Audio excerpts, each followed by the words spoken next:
Welcome to the Economic Empowerment Podcast, where we break down the pathways to financial growth, investment opportunities, and building generational wealth.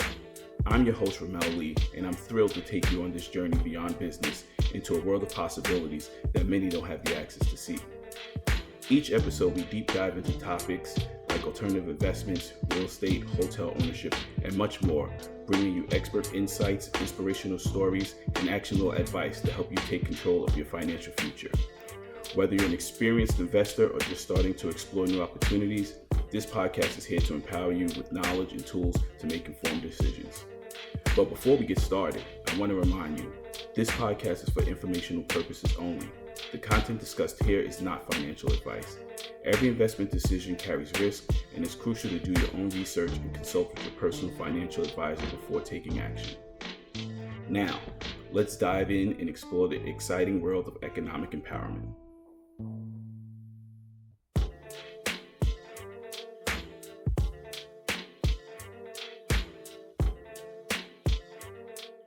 It's your host, Ramel Lee of RD Lee Capital Partners, and I'm here with Tom Beyer, founder of B Hospitality Advisors. So, Tom, tell the folks a little about yourself. Ramel, good to be here. Appreciate you having me this afternoon. Always good to reconnect, and I'm looking forward to sharing some wisdom with the audience today. So my name's Tommy Beyer. Been in the hospitality industry about 20 years now. I wear a couple different hats, which is pretty common for folks in this industry. So I'm a partner in a private real estate investment trust called Kingsbury Financial. And at Kingsbury, me and a partner have a few hotels that we own and are growing that REIT. And I handle all acquisitions and asset management for that REIT. And then, as you mentioned, I have my own asset management consulting firm. So with that firm, I have a handful of clients across the country that I help asset manage their portfolio.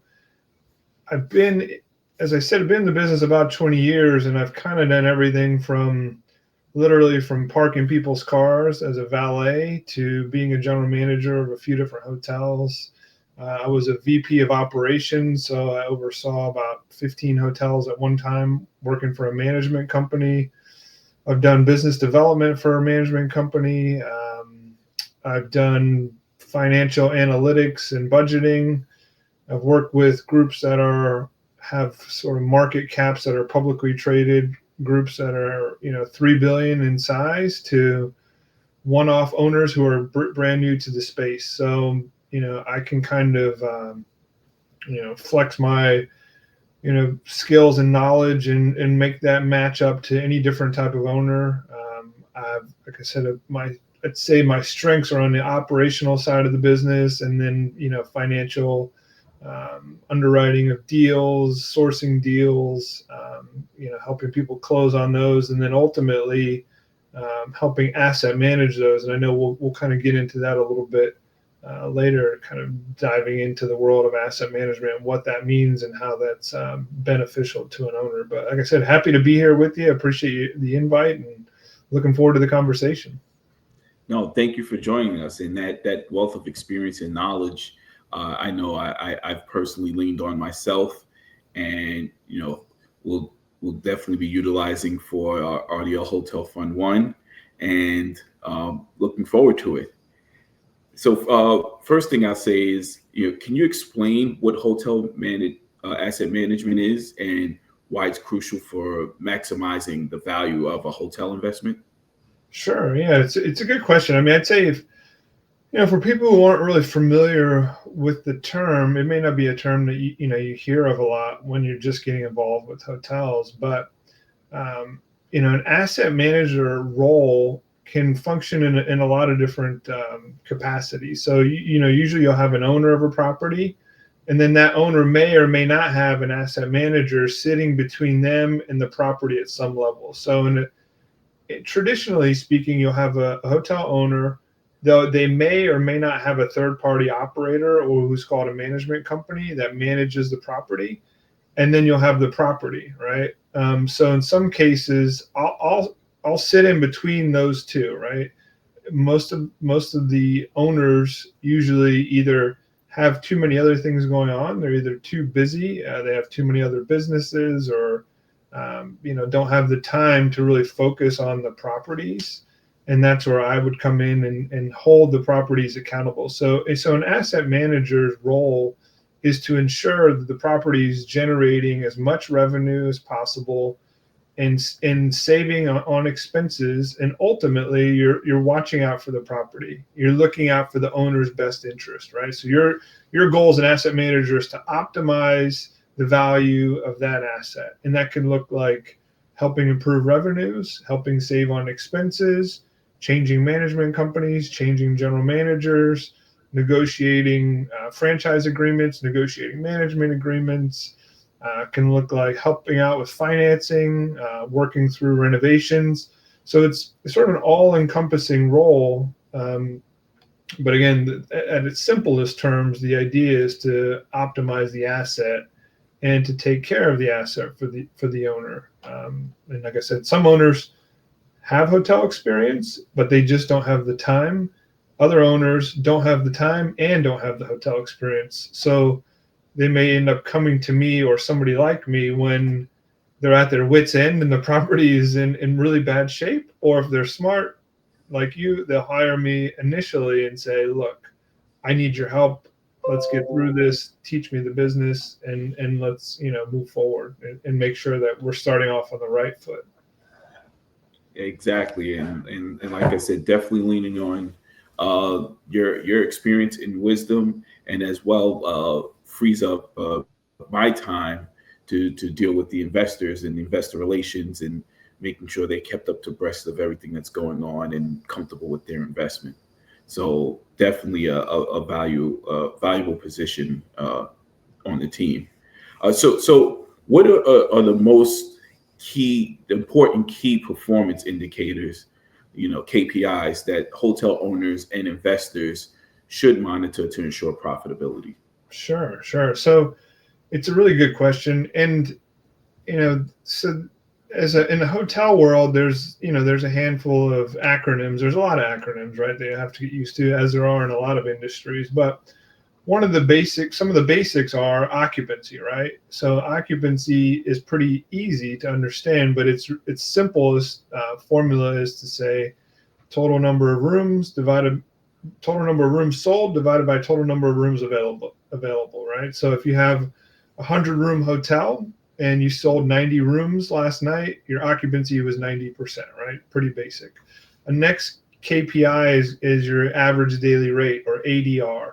And the formula there is dividing your room revenue divided by the rooms sold, right? So, if you made $10,000 in room revenue, right, and you sold 100 rooms, your average daily rate was $100, right? The next one is your RevPAR. It's revenue per available room. And at one point, the industry was really focused on occupancy. You may have heard the term heads in beds. They're like, oh, we need to really fill this place. I need to sell every room. And the reason people say that is because hotel rooms are a perishable product. And you might say, well, it's not a banana. It can't go rotten. And that's true. However, the rooms you have today, you need to sell today. You can't sell today's rooms tomorrow, right? Tomorrow is a whole new day. You can sell, let's say you have a 100-room hotel. You sell 100 rooms today, 100 rooms tomorrow. That's it. If you don't sell them, they perish, right? It's gone, right? That's the perishable inventory. So everybody said, oh, heads in beds. And then somebody said, well, wait a minute. We need to really figure out how much are we charging for these rooms. So let's focus on ADR, right? We need to make sure we're getting the most amount of revenue for every room. Or we just need to drive ADR, right? And so the focus there was, I have a really good ADR. So the point I make to people is to say, like, okay, let's say you have that same 100-room hotel and you sold one room last night for $1,000. You made what? $1,000, right? But instead, and you had $1,000 ADR, which is exciting, right? That's cool. But you only made $1,000. Instead, let's say you sold every room for $100. You made $10,000, right? Would you rather have $100 ADR or $1,000 ADR? And that's where RevPAR kind of figures into it, right? Because RevPAR is taking into consideration, the formula is your room revenue divided by your available rooms, right?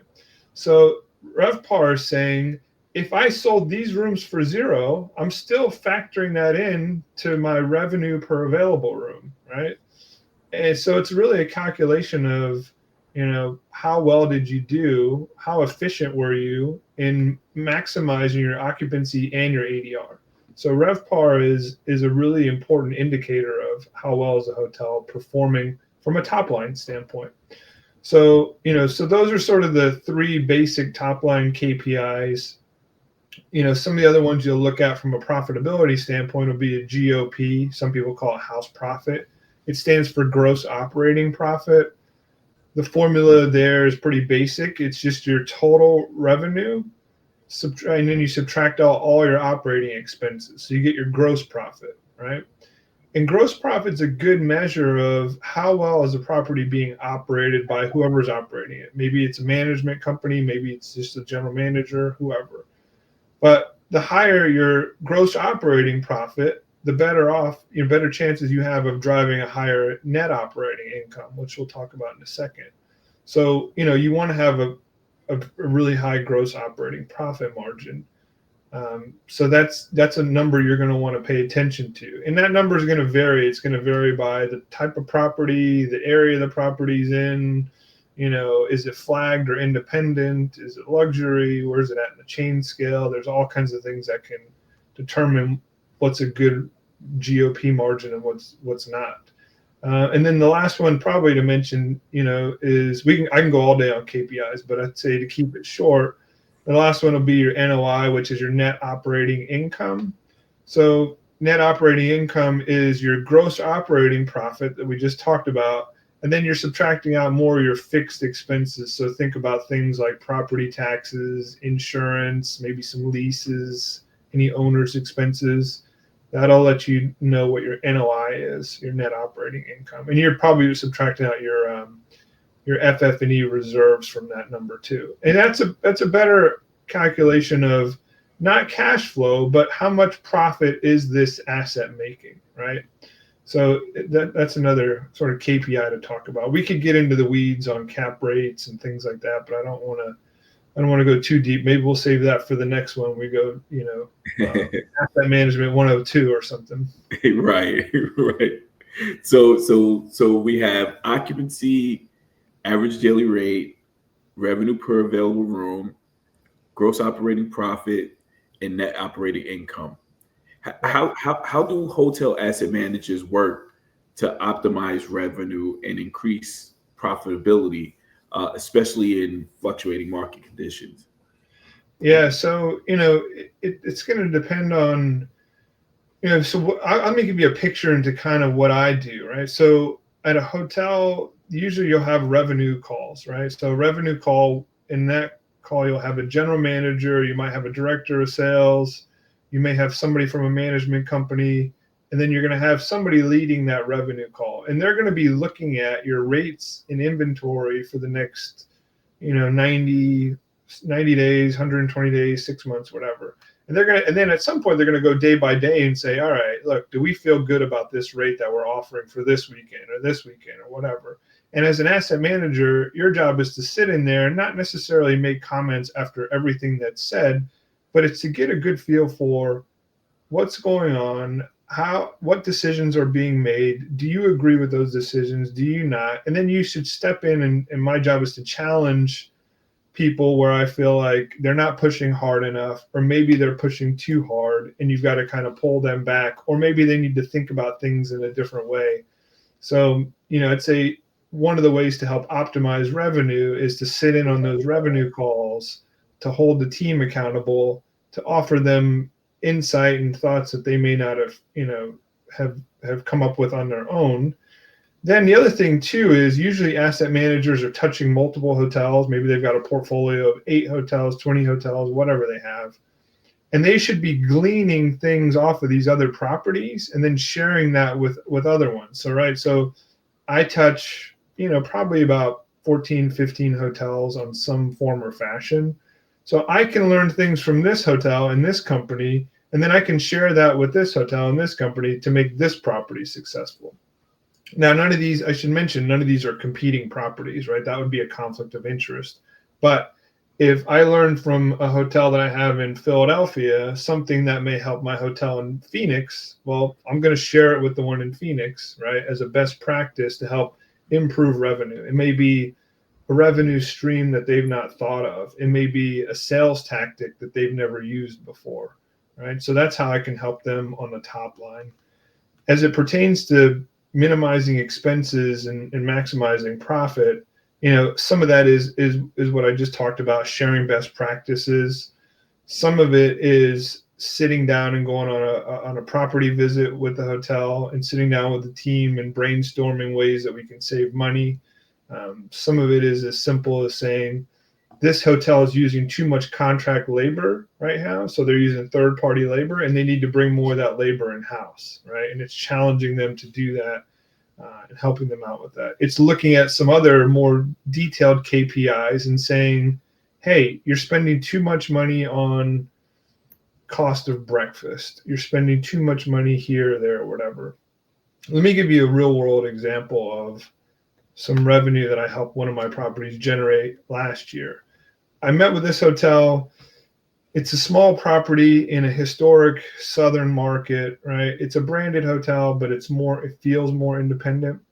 And I started to look at their competitors and I noticed that the competitors were all charging resort fees or some kind of service fee. Or they were charging for parking, but this hotel wasn't charging for any of that. And I said to the general manager who had been there 25 years, you ever thought about charging for this? Well, we can't do that. Nobody else charges for parking. And I said, well, some of them do, and most of them charge resort fees. She said, well, the brand won't allow it. So I went to the brand. I said, you know what? I talked to the owner. I said, hey, here's my idea. I want to charge $10 a day for parking. And she said, I love it. Let's do it. Because it's downtown. You're going to pay for parking anyways, right? Right. So went to the brand. The brand said, no, you can't do it. I set up a call with the brand. We pushed back. Anyways, long story short, we got it passed through. Now the hotel, and it's only 43 room hotel, but they're making like $8,000 a month in pure profit off of charging for parking. And they haven't lost any business. It's just straight to the bottom line for this owner. So no, that was a great example. When purchasing properties, you're always looking to add value and increase the top line. You mentioned about reducing costs to help with the bottom line, right? So what are the biggest cost drivers in hotel operations, and how can an asset manager control that without compromising the guest experience? yeah, so labor is number one, right? In a hotel, your biggest cost is going to be labor, right? You have to think about it. Think about any hotel you've stayed at. You go to the front desk, there's people working there. Somebody cleaned that room, hopefully, before you got in there.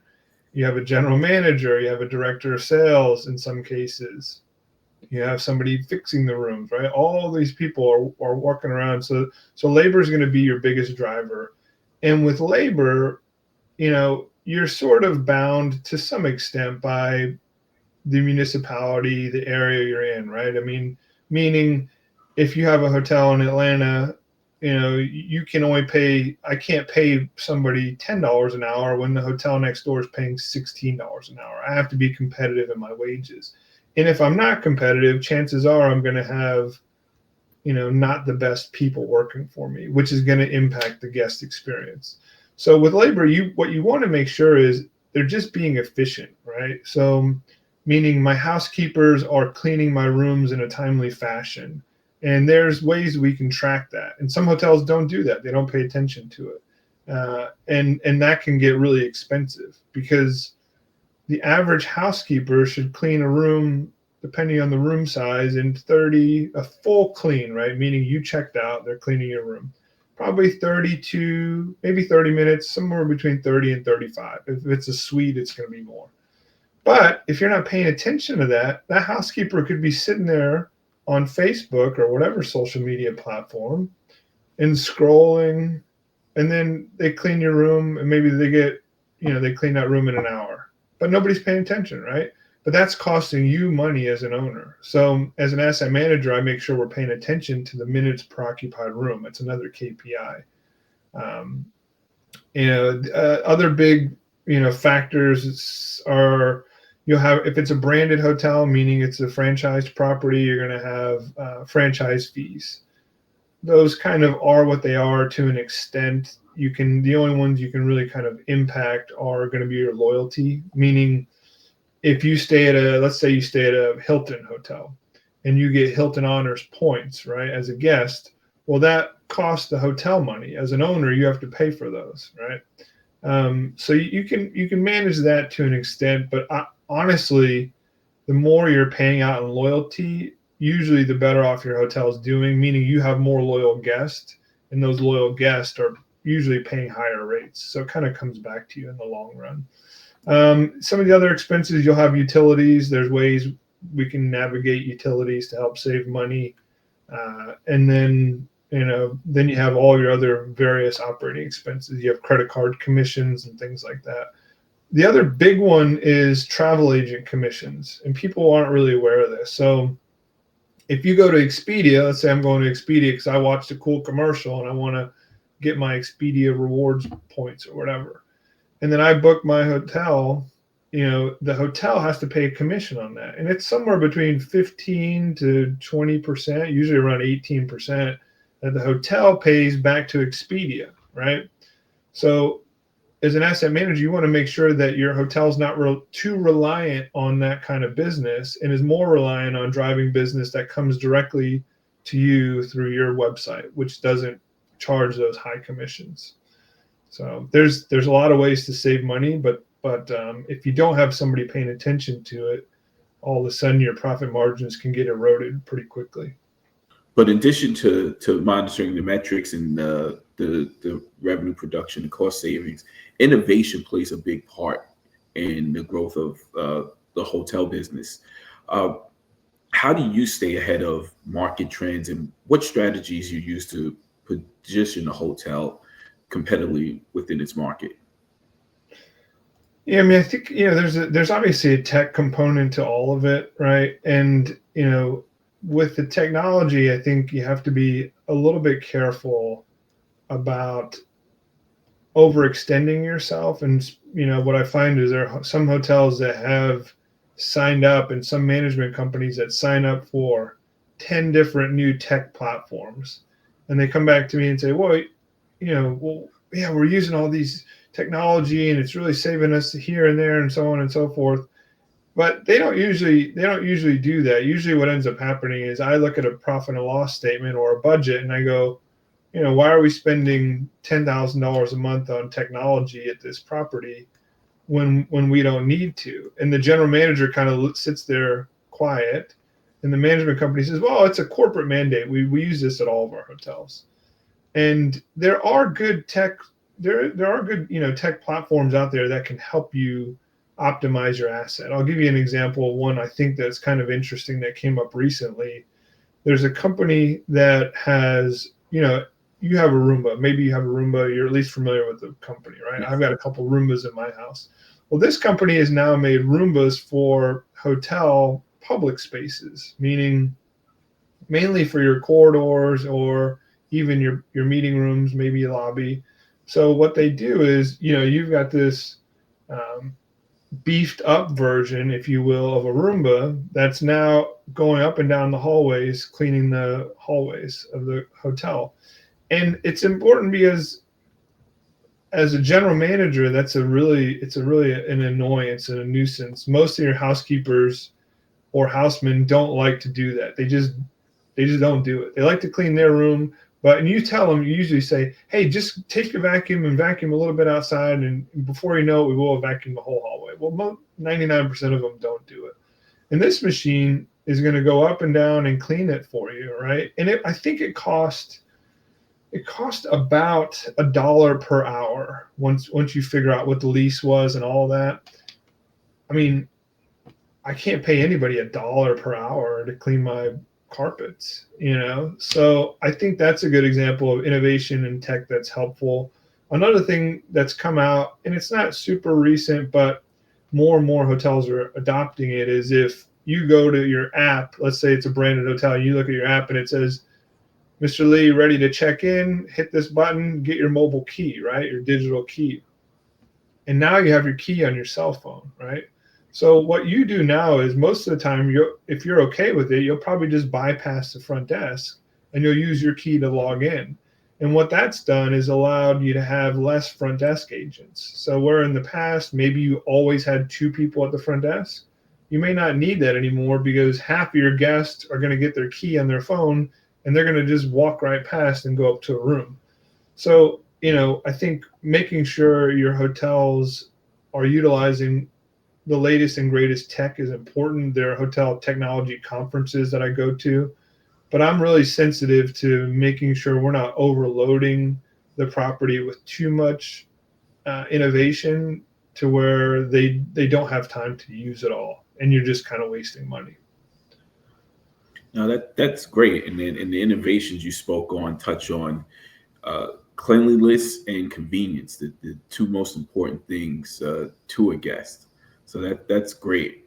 Um, what are the biggest risk hotel investors face today, and how can effective asset management help mitigate these risks?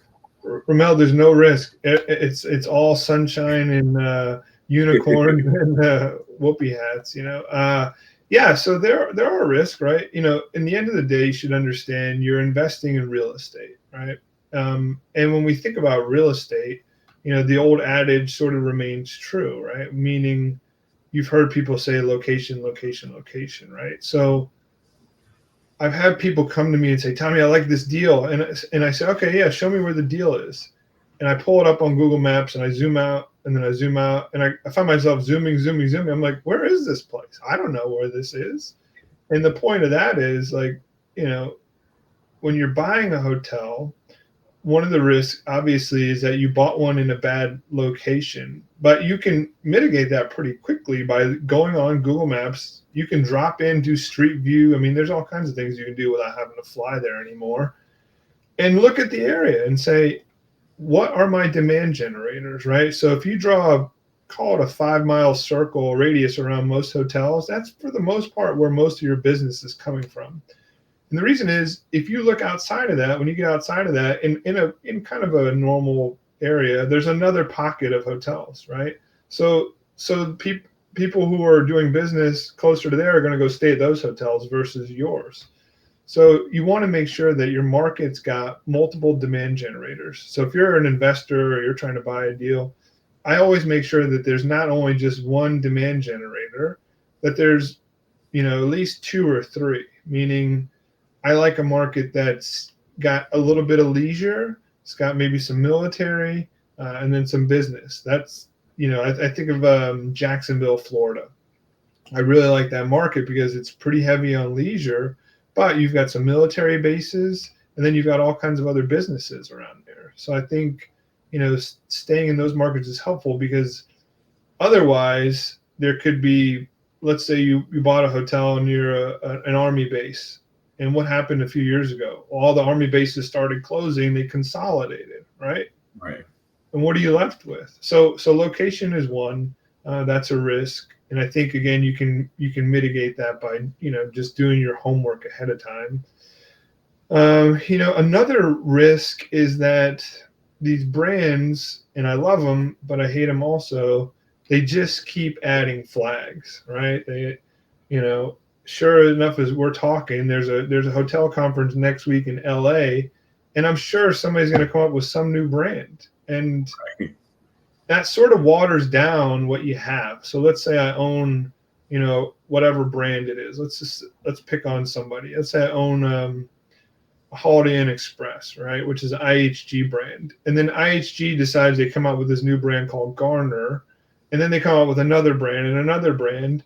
And what it does is it kind of splits the pie a little bit more. So the way to mitigate that is, doing your homework on whatever you're buying and looking around and saying, okay, what open flags are available? So if I'm buying a Hilton, a Hampton Inn, let's say, is anybody going to build a Spark near me? Or is that flag already taken? You can talk to the franchise reps or the brands and say, hey, what flags are available and that kind of thing. But you just want to, and you might say, or you should also look and see, is there any land, right?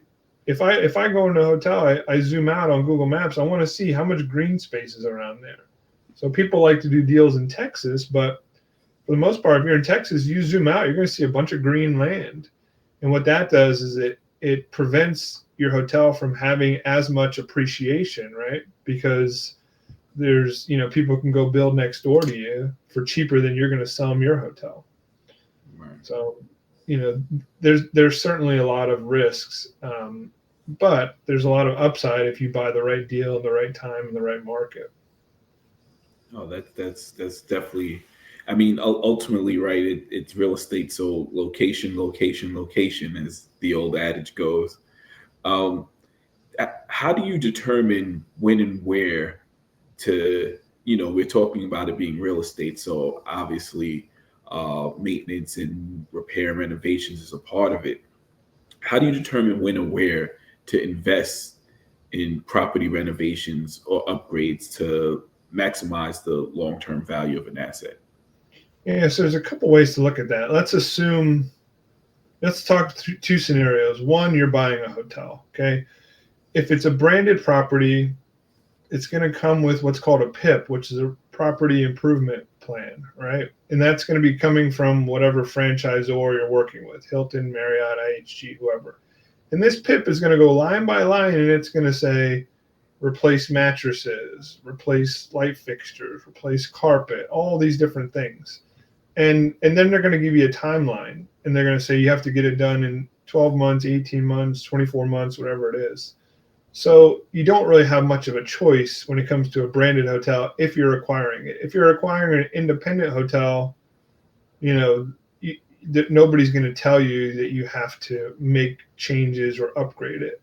But I should take that back. The one person who's going to tell you are going to be your guests. So what I'll do a lot of times is I'll just go online and look at the reviews and just see what people are saying about it, right? The guests will tell you if they love it or they hate it. They're going to say the bed was very uncomfortable, the room smelled musty, the TVs were too small, whatever. So the guests are telling you right away, and you might say, maybe I should, if I spend, $100,000 on XYZ, I might be able to charge a little bit more money, right? So you might say, man, I'm just having trouble keeping up with the competitor's average daily rate. And that could be, or their RevPAR, let's say. And that could be because your hotel is old and tired and people are, just aren't going to pay you for that. I was telling a friend of mine earlier today, it's easy with a hotel. If you walk into a hotel and you don't like how it looks, how it smells and feels, you walk out of there and you go to the one next door, right? In other asset classes, that's a little bit more difficult, right? Because a hotel you're selling one night, usually one night by one night by one night. If it's a multifamily, it's a little harder to break my lease and to go to the next place and all that. So you have to be really competitive. Your product has to be competitive. And what you want to make sure you're not doing, now let's say we own the hotel, okay? Now we have to decide how often are we going to do some of these renovations. But again, the brand, if it's branded, the brands will tell you every 7 years you have to do a soft good renovation, meaning anything in the hotel that's soft, carpet, shears, drapes, beds, whatever, all that stuff. Every 7 years, you're going to have to replace it. And then every 14 years, you're going to have to replace the soft goods plus your hard goods or case goods, meaning furniture, right? So the brands are going to hold you accountable to that. They'll also do these things called quality assurance inspections. So they'll come out every 6 months or so, and then they'll give you a report on, what's gone well at the hotel or what you need to fix. So the brands kind of hold your hand and you hold your feet to the fire to some extent. But again, if you own it, and it's an independent, it's up to you to decide how often you want to change things and what you want to do. But you want to also kind of keep the end date in mind, meaning, you're probably not going to own this hotel for 50 years. You're probably going to own it in your investment horizon for 3 years, 5 years, 7 years, whatever, right? So what you don't want to do is you don't want to necessarily renovate and then sell, right?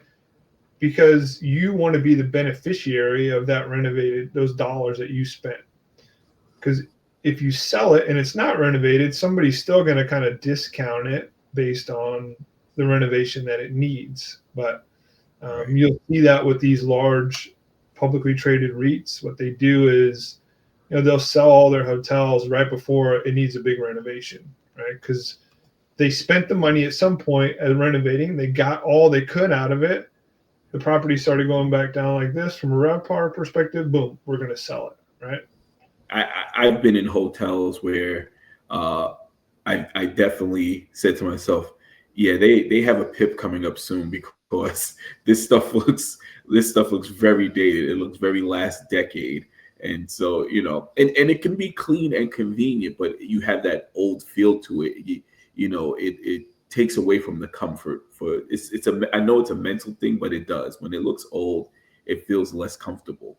So You're yeah. spot on with that. What you'll find on, these guest service reviews that people leave is, even to your point, even if it's clean, because it's old, they're going to usually mark you down for cleanliness. And it might not be. It might just be that, the furniture's 10 years old, but they think it's dated. Or the carpet may be clean, but it just, you just couldn't get some of these stains out of there that were put in there, 3 years ago, but you just had it shampooed, right? We had a very robust, lively discussion. We talked about metrics. We've talked about innovation. We've talked about renovation. What advice would you give to a new hotel investor looking to enter the hospitality space? What common mistakes should they try to avoid when managing their assets?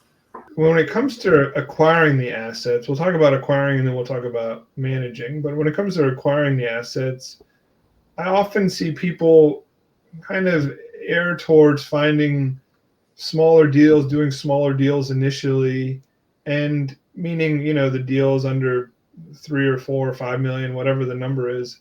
And I think that can work, but the reason I see that fail more often than not is, when you're buying a smaller property or a deal that's just cheaper, uh, usually that means it's either older or it's not in a good location, or the building needs a lot of money, or some combination of those three. And then most of these folks don't mean to quit their W-2 jobs, right? So they're not going to quit their 9-to-5 job and go sit there and work in this hotel. They're buying it because they want it to be an investment, and they want to kind of use that as a stepping stone to move to the next hotel, which is fine. But in reality, you've got to pay somebody to go operate this thing. Because so I'll say to them, all right, that's fine. You want to buy this hotel? It's $3 million. Who's going to run it? Well, I'm going to hire a management company. I said, the management company won't do it. And they said, well, why not? And the reason is, the hotel, if it's $3 million, the hotel's making like $1 million in top line revenue. And the management company makes a percentage off of that, 3 or 4%. They're not going to work for $30,000-$40,000 a year. It's just too much work. So then they said, well, I'm just going to hire a really good general manager. I'm just going to pay them a little bit more. And I said, well, that sounds good in theory, but in practice, it doesn't work. And they said, well, why not? And my point is, I've been a general manager before. I'm not going to go take a job at a lower quality hotel for $10,000 more per year because on my resume, it looks bad, right? So, you find yourself kind of in a tough spot there. And I think from an acquisition perspective, sometimes people say, okay, this is how much money I have, and I'm going to back into the deal size. But if they would just say, all right, you know what, if I stretch a little bit, if I expand my network out, if I partner with this person, now we've got a 10 or $15 million deal. Now we've got a real asset, real kind of living and breathing, property that's generating good income. I can afford to pay people a good salary, get good quality people, maybe hire a management company. Now I've got something. And the other thing people forget about is let's buy this $2 million hotel, $3 million hotel, whatever it is. And maybe I do a little bit better with it. I got to sell it to somebody else who's kind of like an owner operator as well. And those people are looking for, the best deal they can find. And that's fine. But if you step up and you get a 10 or 15, $20 million hotel and you do okay, you improve the value of that asset, who you sell that to is a completely different buyer pool. Maybe it's institutional firms, maybe it's private equity, whoever, but people who have a lot more money and can afford to pay a little bit more for a hotel. So that's why I encourage people to do that. As it pertains to managing the asset, what mistakes are made. I think if they're going to hire a management company, let's say, I think so often they just go based on one or two referrals they receive, and they don't know any better to do some real due diligence on what firm they're paying, or they go with the firm that charges the least. And hiring the right management company, can make or break your asset, because these are the people that are in charge of the day-to-day, operations and making sure that everything is running smoothly. And if you hire the wrong one, and they don't pay attention, all of a sudden, you could find yourself in a really tough spot really quickly. So I think that's a mistake they make. And then look, I'm going to be selfish here. It's sort of a shameless plug, but I think another mistake, and we talked about this initially, is owners find themselves, they go down one path, right? Let's say we bought a hotel, we hire a company, it's not going well. Maybe it's going to go into receivership, or maybe it's in default with the brand or the lender or whoever. And then they're drowning, right? And they're raising their hand, say, hey, help me. And they reach out and they find somebody like me. And at that point, I've got to kind of use one of my 3 wishes on my magic genie bottle to try and, save this deal. But instead, if they realize, okay, look, I don't know enough about this industry, I'm willing to learn, but I need to hire somebody like you've mentioned smartly, I think, to say, hey, look, I need to partner up with the right person from the outset. I'm managing other people's money, and I also have an industry that I just don't know about. So I'm going to partner with somebody like Tommy or whoever, Davon, whoever. There's a bunch of people like this, and then they're going to help guide me and shepherd me through this whole process to make sure that I'm holding the hotel accountable. And if I've got questions, I've got somebody on speed dial that I can, call up and say, hey, what's going on with this? What do you think about that? And just bounce things off of. So, there's a lot of pitfalls out there, but, I'm biased. I think it's a great industry. I love hospitality. I love taking care of people. I love, making money off of hotels, but ultimately, serving the guests and taking care of the teams that work at the properties is super important as well. Well, yes, thank you so much for that. I mean, in this short period of time, you've given a lot of a wealth of knowledge, and your experience definitely shine through. So I want to thank you again, Tommy Beyer of B Hospitality Advisors, and thank you so much for joining me today. Ramel, it's been my pleasure. Thank you for having me. I look forward to working more closely together in the future, and we'll look forward to be back on for Asset Management 102, and we'll dive deeper into those KPIs. We will be discussing a deal that we've closed on. There you go. Sounds good. Let's do it. All right. Thanks a lot. All right. Take care. Take care.